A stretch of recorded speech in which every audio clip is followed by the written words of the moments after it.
നമ്മളിന്ന് പഠിക്കാൻ പോകുന്നത് ആലപ്പുഴ വെള്ളം എന്ന പാഠഭാഗത്തിൻ്റെ ഏറ്റവും പ്രധാനപ്പെട്ട ചോദ്യങ്ങളാണ്. 1 മാർക്കിന് വരുന്ന ചോദ്യങ്ങൾ, 3 മാർക്കിന് വരുന്ന ചോദ്യങ്ങൾ, 5 മാർക്കിൻ്റേത്, അങ്ങനെയുള്ള ചോദ്യങ്ങളൊക്കെ ഇതിൽ പങ്കുവയ്ക്കുന്നുണ്ട്. നമസ്കാരം. ലേൺ മലയാളം വിത്തിലെ മലയാളം ക്ലാസ്സിലേക്ക് 10ാം ക്ലാസ്സിലെ എല്ലാ പ്രിയപ്പെട്ട കുട്ടികളെയും സ്നേഹത്തോടെ സ്വാഗതം ചെയ്യുന്നു. ഈ പാഠഭാഗം നിങ്ങൾ ഈ വീഡിയോ മുഴുവനായിട്ട് കേൾക്കുക. പരീക്ഷയ്ക്ക് വരുന്ന ഏറ്റവും പ്രധാനപ്പെട്ട ചോദ്യങ്ങളാണ് ഇതിൽ പങ്കുവയ്ക്കുന്നത്. നിങ്ങൾ ആദ്യമായിട്ടാണ് വീഡിയോ കാണുന്നതെങ്കിൽ ലൈക്ക് ചെയ്യാനും ഷെയർ ചെയ്യാനും സബ്സ്ക്രൈബ് ചെയ്യാനൊന്നും മറക്കരുത്. കൂട്ടുകാർക്ക് അയക്കുക. എത്രയും നിങ്ങൾ മിടുക്കരായിട്ട് എല്ലാ പരീക്ഷയ്ക്കും എല്ലാ ചോദ്യങ്ങൾക്കും ഉത്തരം നിങ്ങൾക്ക് എഴുതാൻ പറ്റണം. പാഠഭാഗം നന്നായി വായിക്കുക, ആശയം മനസ്സിലാക്കുക, ചോദ്യങ്ങൾക്ക് ശരിയായ ഉത്തരം നിങ്ങൾ എഴുതാൻ നിങ്ങൾക്ക് യാതൊരു ബുദ്ധിമുട്ടും ഉണ്ടാവില്ല. ചോദ്യത്തിലേക്ക് കിടക്കാം. ആലപ്പുഴ വെള്ളം കവയിത്രി അനിത തമ്പി എഴുതിയതാണ്. ആ കവിതയിലെ പ്രധാനപ്പെട്ട ചോദ്യങ്ങൾ, അതായത് 1 മാർക്കിന് വരുന്ന ചോദ്യങ്ങൾ, അവയുടെ ഉത്തരങ്ങളാണ് താഴെ കൊടുക്കുന്നത്. ആലപ്പുഴ വെള്ളം എന്ന കവിത എഴുതിയതാര്? അനിത തമ്പി. കവിതയിലെ പ്രധാന പശ്ചാത്തലം ഏത്? സ്ഥലമാണ് ഇവിടെ ചോദിച്ചിരിക്കുന്നത്. ആലപ്പുഴ ജില്ലയിലെ കുട്ടനാടൻ പ്രദേശങ്ങൾ. കവിതയിൽ പരാമർശിക്കുന്ന പ്രധാനപ്പെട്ട ജലപാത ഏതാണ്? ആലപ്പുഴ വഴിയുള്ള കനാലുകളും വേമ്പനാട് കായലും. ആലപ്പുഴ വെള്ളം എന്ന കവിതയിലൂടെ കവയിത്രി എന്താണ് ഓർമ്മിപ്പിക്കുന്നത്? ജലത്തിൻ്റെ പ്രാധാന്യവും ആലപ്പുഴയുടെ ഭൂമിശാസ്ത്രപരമായ പ്രത്യേകതകളും അവിടുത്തെ ജനജീവിതവും. ജീവൻ്റെ സ്പന്ദനം എന്ന കവയിത്രി വിശേഷിപ്പിക്കുന്നത് എന്തിനെയാണ്? ഒഴുകുന്ന വെള്ളത്തെ, അതായത് ജലത്തെയാണ്. ആലപ്പുഴയിലെ വെള്ളം എന്തിൻ്റെ പ്രതീകമായാണ് കവിതയെ ചിത്രീകരിച്ചിരിക്കുന്നത്? ജീവൻ്റെയും നാടിൻ്റെ പൈതൃകത്തിൻ്റെയും. കവിതയിൽ നെല്ലിയാമ്പതി എന്ന സ്ഥലത്തെക്കുറിച്ച് ഏത് സന്ദർഭത്തിലാണ് പറയുന്നത്? നെല്ലിയാമ്പതിയിലെ കാടുകളിൽ നിന്ന് ഉത്ഭവിക്കുന്ന വെള്ളം ആലപ്പുഴയിൽ എത്തുന്നു എന്ന് സൂചിപ്പിക്കുന്ന സന്ദർഭത്തിൽ.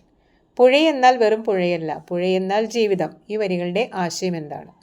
പുഴ വെറും ഒരു ജലസ്രോതസ്സല്ല, അത് അവിടുത്തെ ജനങ്ങളുടെ ജീവിതത്തിൻ്റെ അടിസ്ഥാനമാണെന്ന ആശയമാണ്.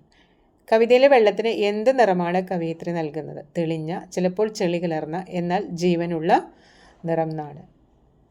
കവിതയിൽ വെള്ളം എവിടേക്കാണ് യാത്ര ചെയ്യുന്നത്? കായലിലേക്കും അവിടെ നിന്ന് കടലിലേക്കും. കവി കുട്ടനാടിൻ്റെ പ്രത്യേകതയായി എടുത്തു പറയുന്നത് എന്താണ്? വെള്ളത്താൽ ചുറ്റപ്പെട്ട, വെള്ളം നിറഞ്ഞ ഭൂപ്രകൃതി. കവിതയിൽ പരാമർശിക്കുന്ന ജലഗതാഗത മാർഗം ഏതാണ്? വള്ളങ്ങളും ബോട്ടുകളും ഉപയോഗിച്ചുള്ള യാത്രയാണ്. ഉൾനാടൻ ജലപാത എന്ന കവയിത്രി വിശേഷിപ്പിക്കുന്നത് എന്തിനെയാണ്? ആലപ്പുഴയിലൂടെയുള്ള ഉൾനാടൻ ജലപാത എന്ന കവയിത്രി വിശേഷിപ്പിക്കുന്നത് എന്തിനെയാണ്? ആലപ്പുഴയിലൂടെയുള്ള കനാലുകളെ. വെള്ളത്തിൻ്റെ ഒഴുക്കിനെ കവി എന്തിനോടാണ് ഉപമിക്കുന്നത്? ജീവിതത്തിൻ്റെ നിരന്തരമായ ചലനത്തോടും മാറ്റങ്ങളോടും. കായൽക്കരയിൽ ഓളങ്ങൾ വന്ന് ചുംബിക്കുമ്പോൾ എന്ന വരികളിലെ ഭാവം എന്താണ്? പ്രകൃതിയും മനുഷ്യനും തമ്മിലുള്ള അഭേദ്യമായ ബന്ധം, അതായത് സ്നേഹം. കവിതയിൽ കായൽ എന്തിനെയാണ് പ്രതിനിധീകരിക്കുന്നത്? നാടിൻ്റെ വികാരങ്ങളെയും വിചാരങ്ങളെയും ഉൾക്കൊള്ളുന്ന വലിയൊരു മനസ്സിനെ. അനിത തമ്പിയുടെ കവിതകളിലെ പ്രധാന ശൈലി സവിശേഷത എന്താണ്? ലളിതമായ ഭാഷയും പ്രകൃതിയോടുള്ള അടുപ്പവും പ്രാദേശിക ബിംബങ്ങളുടെ ഉപയോഗവും. നെല്ലിയാമ്പതി കാട്ടിൽ പിറന്ന വെളിച്ചം. ഇവിടെ വെളിച്ചം എന്നതുകൊണ്ട് കവയിത്രി എന്താണ് ഉദ്ദേശിക്കുന്നത്? മഴവെള്ളം അഥവാ ജീവജലം. ചിലപ്പോൾ ചെളി പുരണ്ടതാവാം, ചിലപ്പോൾ തെളിഞ്ഞതാവാം. എന്തിനെക്കുറിച്ചാണ് കവി ഇങ്ങനെ പറയുന്നത്? ആലപ്പുഴയിലെ വെള്ളത്തെക്കുറിച്ച്. കവിതയിൽ ഉപ്പുവെള്ളം എന്തിൻ്റെ പ്രതീകമായി വരുന്നു? ജീവിതത്തിലെ പ്രയാസങ്ങളുടെയും ദുഃഖങ്ങളുടെയും. ആലപ്പുഴയിലെ ജനങ്ങളുടെ ജീവിതത്തെ വെള്ളം എങ്ങനെയാണ് സ്വാധീനിക്കുന്നത്? അവരുടെ യാത്രയ്ക്കും കൃഷിക്കും ഉപജീവനത്തിനും വെള്ളം ആവശ്യമാണ്. പായൽ പിടിച്ച കനാലുകൾ എന്ന പ്രയോഗത്തിലൂടെ കവി നൽകുന്ന സൂചന എന്താണ്? ആലപ്പുഴയുടെ പഴമയെയും കാലപ്പഴക്കത്തെയും പ്രകൃതിയുടെ സ്വാഭാവികതയെയും കുറിച്ചുള്ള സൂചനയാണ്. കവിതയിൽ കവയിത്രി ആലപ്പുഴയിലെ വെള്ളത്തെ ഒരു ഓർമ്മയായി കാണുന്നുണ്ടോ? ഉണ്ട്. അത് തൻ്റെ ബാല്യകാല ഓർമ്മകളുടെയും നാടിൻ്റെ പൈതൃകത്തിൻ്റെയും ഭാഗമാണ്. കൊച്ചിയുടെ കായലിൽ കലരുന്നു. ഏതാണ് കൊച്ചി കായലിൽ കലരുന്നത്? ആലപ്പുഴയിലെ വെള്ളം, അതായത് വേമ്പനാട് കായൽ വഴി കൊച്ചി കായലിൽ കലരുന്നു.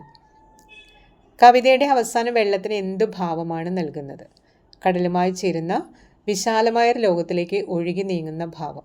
നെല്ലിയാമ്പതി കാട്ടിൽ പിറന്ന വെളിച്ചം കൊച്ചിയുടെ കായലിൽ കലരുന്നു. ഈ വരികൾ കേരളത്തിൻ്റെ ഏത് സവിശേഷതയെയാണ് അടയാളപ്പെടുത്തുന്നത്? കേരളത്തിൻ്റെ നദീതട സംസ്കാരത്തെയും പശ്ചിമഘട്ടത്തിൽ ഉത്ഭവിക്കുന്ന നദികൾ പടിഞ്ഞാറോട്ടൊഴുകി കായലിലും കടലിലും ചേരുന്ന ഭൂമിശാസ്ത്രപരമായ സവിശേഷതയെയും ഇത് അടയാളപ്പെടുത്തുന്നു. പുഴയെന്നാൽ വെറും പുഴയല്ല, പുഴയെന്നാൽ ജീവിതം എന്ന പ്രസ്താവനയിലൂടെ കവയിത്രി മുന്നോട്ട് വയ്ക്കുന്ന ദാർശനിക ചിന്ത എന്താണ്? പ്രകൃതിയും മനുഷ്യനും തമ്മിലുള്ള അഭേദ്യമായ ബന്ധമാണ് ഈ വരികളുടെ കാതൽ. ജലം കേവലം ഒരു ഭൗതിക വസ്തുവല്ല, മറിച്ച് ഒരു സമൂഹത്തിൻ്റെ നിലനിൽപ്പിൻ്റെയും സംസ്കാരത്തിൻ്റെയും ജീവൻ്റെ തന്നെയും അടിസ്ഥാനമാണെന്ന ദർശനം ഇതിലുണ്ട്. ആലപ്പുഴ വെള്ളം എന്ന കവിത നൽകുന്ന പാരിസ്ഥിതിക സന്ദേശം എന്താണ്?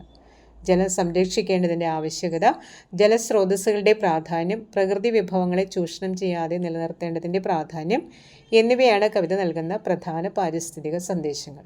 കവിതയിൽ ഉപ്പുവെള്ളവും ശുദ്ധജലവും ഒരുപോലെ പ്രാധാന്യം നേടുന്നുണ്ടോ? നിങ്ങളുടെ നിരീക്ഷണം എന്താണ്? രണ്ടിനും പ്രാധാന്യമുണ്ട്. ശുദ്ധജലം ജീവൻ്റെ പ്രതീകമാണെങ്കിൽ ഉപ്പുവെള്ളം, അത് കടലിലും കായലിലും ഒക്കെ അങ്ങനെയാണല്ലേ, ജീവിതത്തിൻ്റെ യാഥാർത്ഥ്യങ്ങളെയും ലോകത്തിൻ്റെ വിശാലതയെയും പ്രതിനിധീകരിക്കുന്നു. ഇവ രണ്ടും ചേരുന്നതാണ് ആലപ്പുഴയുടെ തനതായ പ്രകൃതി. ആലപ്പുഴ വെള്ളം എന്ന ശീർഷകം എത്രത്തോളം അർത്ഥവത്താണ്? ആലപ്പുഴയുടെ സാംസ്കാരികവും ഭൂമിശാസ്ത്രപരവുമായ സത്ത മുഴുവൻ ഈ ശീർഷകത്തിൽ അടങ്ങിയിരിക്കുന്നു. ആ നാടിൻ്റെ ചലനാത്മകതയെയും അവിടുത്തെ ജനങ്ങളുടെ ജീവിതത്തെയും ഈ ശീർഷകം കൃത്യമായി അടയാളപ്പെടുത്തുന്നു.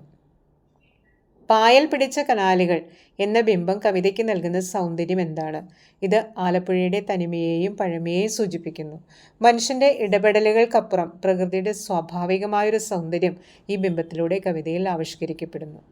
കവിതയിൽ കവയിത്രി വെള്ളത്തിൻ്റെ രാഷ്ട്രീയം ചർച്ച ചെയ്യുന്നുണ്ടോ? നിങ്ങളുടെ അഭിപ്രായം വ്യക്തമാക്കുക. പരോക്ഷമായി ചർച്ച ചെയ്യുന്നുണ്ട്. ജലം ഒരു പൊതുവിഭവമാണെന്നും അത് എല്ലാവർക്കും ലഭ്യമാകേണ്ടതാണെന്നുള്ള ആശയം നെല്ലിയാമ്പതി മുതൽ കൊച്ചിക്കായൽ വരെ എന്ന പ്രയാണത്തിലൂടെ വ്യക്തമാക്കുന്നു. ജലത്തിൻ്റെ ലഭ്യതയും വിതരണവും പ്രാദേശിക ജീവിതത്തെ എങ്ങനെ നിർണ്ണയിക്കുന്നു എന്നതിലൂടെ ജലത്തിൻ്റെ സാമൂഹിക പ്രാധാന്യം കവിത സ്പർശിക്കുന്നുണ്ട്. വെള്ളത്തിന് ചിലപ്പോൾ ഉപ്പുരസമാവാം എന്ന വരി ജീവിതത്തിലെ എന്ത് യാഥാർത്ഥ്യത്തെയാണ് ഓർമ്മിപ്പിക്കുന്നത്? ജീവിതം എപ്പോഴും മധുരമുള്ളതോ സുഖകരമായതോ ആയിരിക്കില്ല എന്ന യാഥാർത്ഥ്യത്തെ ഇത് ഓർമ്മിപ്പിക്കുന്നു.